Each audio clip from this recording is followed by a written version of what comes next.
Dear viewers, ఈరోజు మనము కర్మన్ ఘాట్ ధ్యానాంజనేయ స్వామి దేవాలయంలో ఉన్నాము. ఈ దేవాలయము చేరవలెనన్న అపోలో డిఆర్డిఓ నుంచి నాగార్జున సాగర్ వెళ్ళే దారిలో ఉంటుంది. ఈ దేవాలయ చరిత్ర 400 సంవత్సరములు కలిగిన మహిమాన్వితమైన దేవాలయము.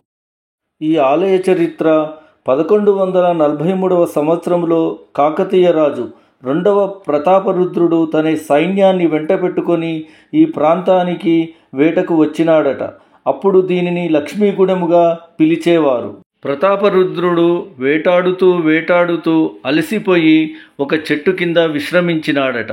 అట్లు తను నిద్రలో ఉన్నప్పుడు రామ్ రామ్ అనే శబ్దము వినపడిన ఆ చెట్టు తొర్ర ఎంతయో శుభ్రము చేసి చూడగా స్వయంభూగా ఉన్న శ్రీ ధ్యానాంజనేయ స్వామివారి ప్రతిమ కనపడిందట. ఆ యొక్క ప్రతిమను తీసుకొని స్వామివారికి దేవాలయమును నిర్మించి అభివృద్ధి పరిచినారని ఇక్కడ శాసనములు తెలియచేయుచున్నవి. ఇక్కడ మనము దేవాలయములకి అడుగుపెట్టిన పిదప గాలిగోపురమును మనము చూడవచ్చును. అంతేకాక అలనాటి గాలిగోపురాన్ని కూడా మనము చూడవచ్చును. ఔరంగజేబు అన్ని హిందూ దేవాలయాలు పడగొడుతూ ఇక్కడికి వచ్చేసరికి రాత్రి అగుట చేత తన పరివారముతో గూడారాలు వేసుకుని నిద్రించినాడట. ఒక మధ్యరాత్రి కలలో స్వామి కనిపించి, నీవు నా దేవాలయము పడగొట్టే ముందు ఒకసారి ఆలోచించుకో అన్నాడట. ఈ విధముగా ఔరంగజేబు కలలో స్వామి కనబడి, హే రాజన్, అగర్ ఏ మందిర్ తోడ్నా హే తో తుమారా మన్ ఘట్ కరో అని అనినారట. ఆ విధముగా ఈ ప్రాంతానికి కర్మన్ ఘాట్ అని పేరు వచ్చినది. స్వామివారి గర్భాలయములోకి ప్రవేశించుచున్నప్పుడు మనకు గణపతి సాక్షాత్కరిస్తాడు. గణపతి దేవాలయము మనం ఇక్కడ ఒక ప్రత్యేకత చెప్పుకోవచ్చు. అది ఏమి అనినా, గణపతి యొక్క తొండము కుడివైపుకు తిరిగి ఉండుట.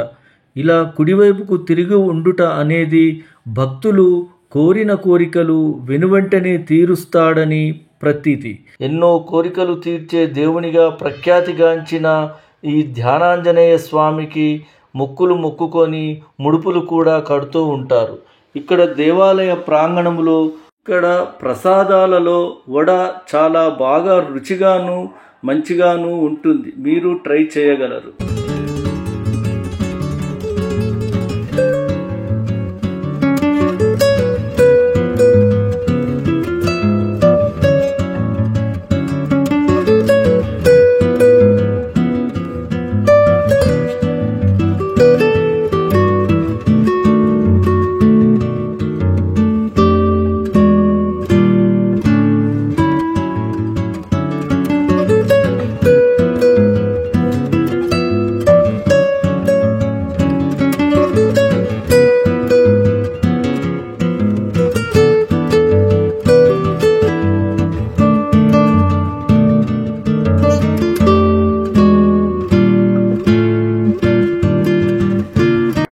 ఇక్కడ స్వామివారి పుష్కరిణిని కూడా మనము ఆలయము ప్రాంగణములో చూడవచ్చును.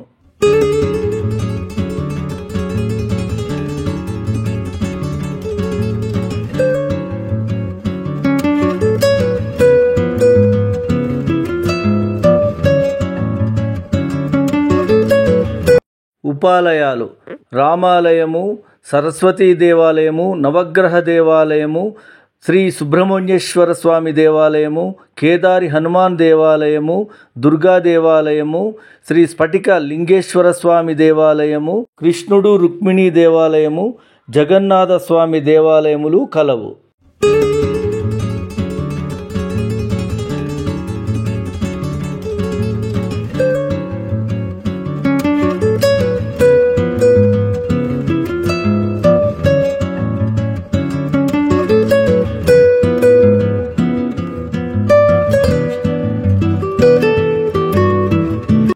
ఇక్కడ మనము స్వామివారి వంటశాల కూడా చూడవచ్చును.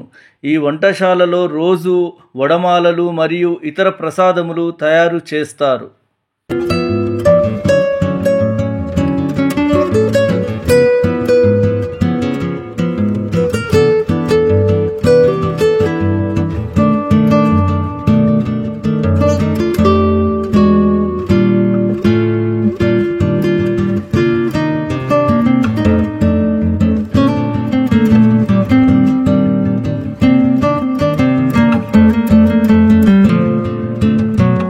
ఇక్కడ ప్రముఖంగా చెప్పుకునే పూజ వాహన పూజ.